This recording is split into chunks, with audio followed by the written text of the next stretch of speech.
Un gioco di raccolta carte che ti fa provare l'emozione dei distributori di giocattoli gashapon giapponesi.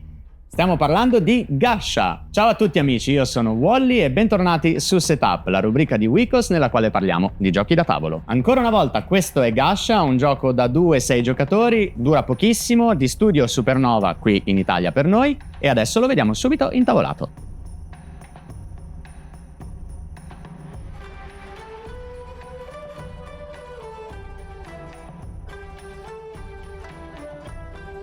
Bene, abbiamo intavolato Gasha, come vedete l'intavolazione è molto veloce, molto semplice, abbiamo diviso le carte Gasha in 4 mazzetti simili, non c'è un vero numero di carte, si dividono a occhio, e poi abbiamo rivelato 4 carte premio, che sono queste che vedete qui. Questo è il mazzetto delle carte premio e queste sono le carte. Poi qui ci sono questi segnalini che sono dei bonus che potremo ricevere durante la partita, e abbiamo dato 4 carte a ciascun partecipante alla partita, in questo caso come se fossimo in 2 giocatori. Come funziona il gioco? Nel proprio turno il giocatore ha 2 opzioni di manovra. La prima, pescare 2 carte, le può pescare da qualsiasi mazzetto. Vedete che le carte hanno dietro tutti i simbolini dei premi, diciamo così, perché ogni carta rappresenta una delle macchinette dei gashapon in cui noi andremo a mettere un'ipotetica moneta per ricevere un giocattolo, ok? Quindi cosa vuol dire questo, per esempio? Che dietro questa carta io ho il 50% di possibilità di trovare la ragazza o il sushi.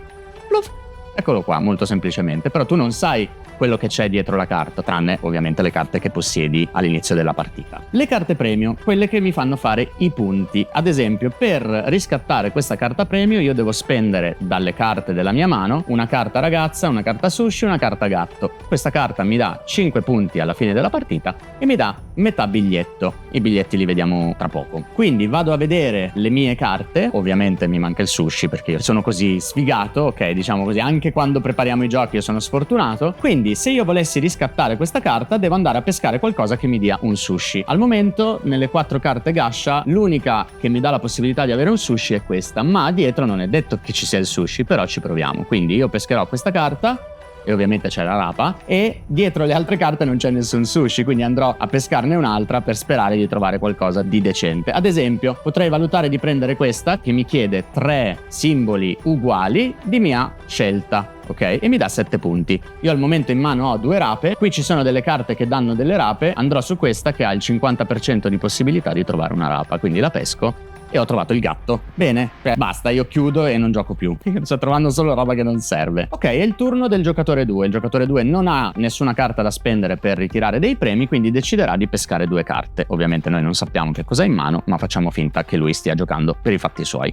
Tocca nuovamente a me. Io mi rendo conto di avere 4 carte che mi permettono di riscattare il premio da 7 punti, perché questa carta mi richiede un robot, una ragazza, una rapa e una carta qualsiasi dalla mia mano, che decido io il simbolino. Quindi io deciderò di scartare robot, ragazza, rapa e gatto per poter prendere questa carta che mi vale 7 punti. La metterò davanti a me, ne rivelerò subito un'altra perché le carte premio devono sempre essere 4. E queste carte le scarto. Il gioco prosegue così, quindi ogni giocatore può decidere di pescare 2 carte o di ritirare un premio. Vi ricordate che prima vi ho fatto vedere che queste carte hanno i biglietti colorati, no? Questa parte qui per esempio ha una metà gialla. Se io riesco a fare una combinazione di biglietti, una coppia di biglietti gialle in questo caso, per farvi capire, ho preso questo che è multicolor, quindi vale per i biglietti gialli, blu e rossi. Quando ho la coppia di biglietti posso prendere uno dei 5 premi che sono questi gettoni nascosti. Ognuno di questi gettoni mi dà cose. Questo ad esempio mi dà 3 punti alla fine della partita, questo mi dà come se avessi 2 carte qualsiasi in più in mano,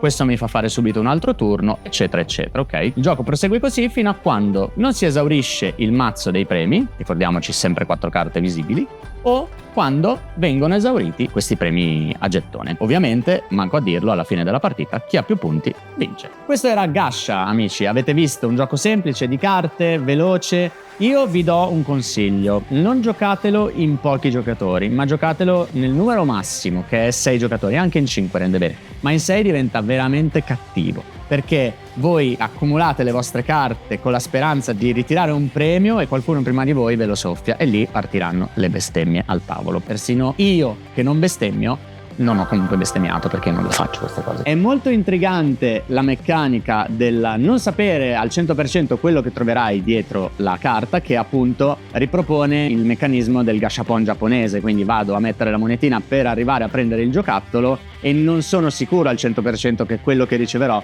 è proprio quello che desidero, e questa cosa è interessante. È un gioco di carte estremamente semplice che potete proporre a tutta la famiglia, sia alle persone che sono più pro con i giochi da tavolo, sia invece a chi magari il gioco da tavolo non è sicuramente il suo pane quotidiano. Bene, io vi ricordo che se volete seguire Wecos in tutti i suoi contenuti ci trovate su Facebook, Instagram, TikTok, X, Twitch e YouTube. Potete seguire appunto me, Setup, con i giochi da tavolo, ma anche tutta la ciurma di Wecos con tutti i suoi contenuti speciali di intrattenimento. Grazie ancora per avermi seguito e ci vediamo al prossimo video.